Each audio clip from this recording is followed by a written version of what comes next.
సమరం హెల్త్ ఛానల్కు స్వాగతం. ఈరోజు మనం గతి తప్పించే అతి పరిమితంగా భుజించవలసిన ఆహారం గతి తప్పి అతిగా భుజిస్తే ఎటువంటి ఆరోగ్య సమస్యలు వస్తాయో తెలుసుకుందాం.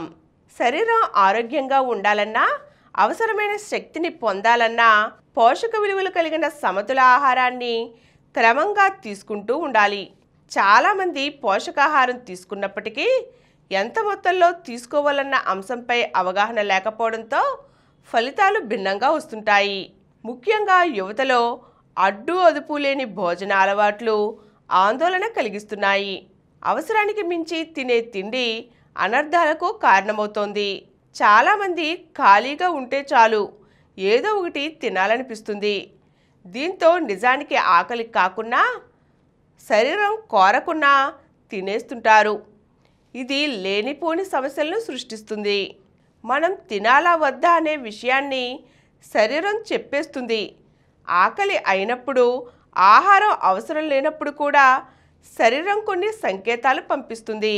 దీనికి 2 రకాల హార్మోన్లు కారణం. మొదటిది గ్రెలిన్. ఇది ఆకలిని సూచిస్తుంది. లెప్టిన్ కడుపు నిండిందని చెబుతుంది. దీని ప్రకారమే ఆహారం తీసుకోవాలి. చాలామంది టీవీ, మొబైల్ చూస్తూ తింటూ ఉంటారు. దీంతో తినే ఆహారంపై అదుపు ఉండదు. కడుపు నిండిన భావన లేకపోవడం వల్ల అధికంగా తినేస్తారు. ఫ్రెండ్స్తో పార్టీల సమయంలో ప్లేట్ను ఖాళీ చేయకపోతే ఏమనుకుంటారోనని ఆహారం మొత్తాన్ని తినేస్తుంటారు. ఇంకొందరు పని మధ్యలో ఏదో ఒక స్నాక్స్ లాగించేస్తారు. దీంతో శరీరంలో క్యాలరీల పరిమాణం పెరుగుతుంది. సాధారణంగా మన ఖాళీ పొట్ట 75 మిల్లీమీటర్లు ఉంటుంది.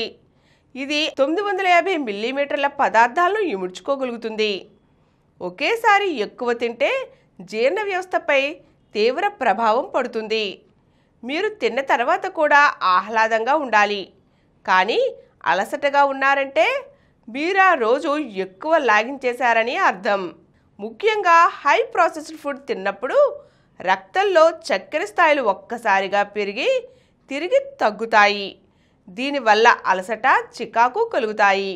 ఆహారానికి నిద్రలేమికి సంబంధం ఉందని ఒక అధ్యయనంలో తేలింది. నిద్ర తక్కువగా పోయేవారిలో 60% మందికి రాత్రిపూట స్నాక్స్ తినే అలవాటు ఉందట. జీర్ణాశయ సమస్యలైన అజీర్తి, కడుపు నొప్పి, గ్యాస్ వంటి వాటికి అధికంగా తినడమే ప్రధాన కారణం. ఈ మధ్య నటుడు మిథున్ చక్రవర్తి తీవ్రమైన అనారోగ్యంతో ఆసుపత్రిలో చేరినప్పుడు ఆయన, నేను బోతల్లా తిన్నాను, దానికే ఇలా శిక్ష అనుభవిస్తున్నాను అన్నారు. మీరు ఎన్ని క్యాలరీలు తీసుకుంటున్నారు, ఎంత ఖర్చు చేస్తున్నారన్నది చాలా ముఖ్యమైన విషయం. మిగిలిన క్యాలరీలన్నీ శరీరంలో కొవ్వుగా పేరుకుపోతాయి. ఇది అధిక బరువుకు ప్రధాన కారణం. అధిక బరువుతో వాపు ప్రక్రియ ముప్పు ఎక్కువ అవుతుంది. అవసరం లేకుండా తినేవారిలో గ్రెలిన్, లెప్టిన్ హార్మోన్లు మందకొడిగా మారతాయి. మనకు ఇష్టమైన ఆహారాన్ని తింటున్నప్పుడు డోపమైన్ విడుదలవుతుంది.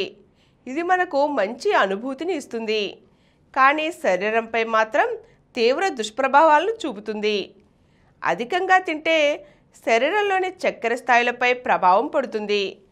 దీంతో టైప్ 2 డయాబెటీస్ వచ్చే ప్రమాదం ఉంది. జీర్ణం చేసే ఎంజైమ్లు ఆహారం వాసనతో పనిచేస్తాయి. ఆకలి కాకుండా తినడం వల్ల మెదడు జీర్ణ ప్రక్రియలను సూచించడం మందగిస్తుంది. ఇది భవిష్యత్తులో జీర్ణ వ్యవస్థను దెబ్బతీస్తుంది. ఎంత తింటున్నామో మాత్రమే కాదు, ఎలా తింటున్నామన్నది ముఖ్యమే. కొంతమందికి త్వరగా తినే అలవాటు ఉంటుంది. ఇంకొందరు ఎవరో తరుముతున్నట్లు తినేస్తారు. కాఫీ, టీలను ఇలాగే తాగేస్తారు. దీనివల్ల సమయం ఆదా అవుతుందనుకుంటారు. కానీ జరిగే నష్టం చాలా ఎక్కువే.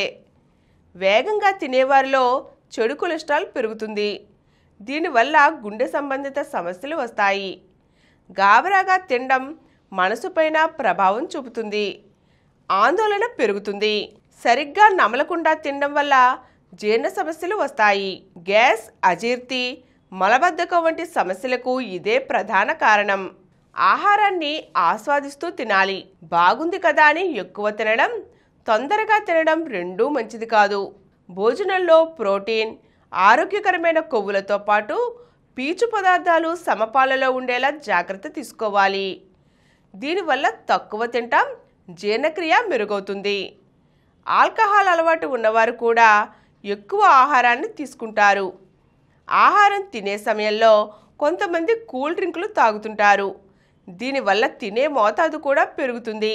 భోజనాన్ని సలాడ్లు, కూరగాయలతో ప్రారంభిస్తే తినే మోతాదు తగ్గుతుంది. భోజనంలో పావువంతు పిండి పదార్థాలు, పావువంతు ప్రోటీన్లు, మిగతా సగం పండ్లు, కూరగాయలు ఉండేలా చూసుకోవాలి. దీంతో పోషకాలన్నీ సమతులంగా అందుతాయి. ఈరోజు మనం అతిగా తింటే గతి తప్పుతుంది. ఆహారం ఎక్కువగా భుజించడం వల్ల కలిగే అనర్థాలేమిటో తెలుసుకున్నాం కదండి. మరో చక్కని అంశంతో మళ్ళీ కలుద్దాం.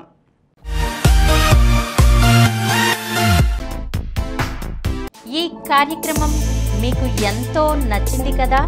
ఇటువంటి మరిన్ని వీడియోల కోసం అనతి కాలంలోనే 20 కోట్లకు పైగా వ్యూస్ సాధించిన సమరం ఛానల్ సమర్పించు సమరం హెల్త్ ఛానల్కు సబ్స్క్రైబ్ చేయండి, లైక్ చేయండి, మీ ఫ్రెండ్స్కి షేర్ చేయండి. అలాగే ప్రక్కనున్న గంట సింబల్ని ప్రెస్ చేయడం మర్చిపోకండి.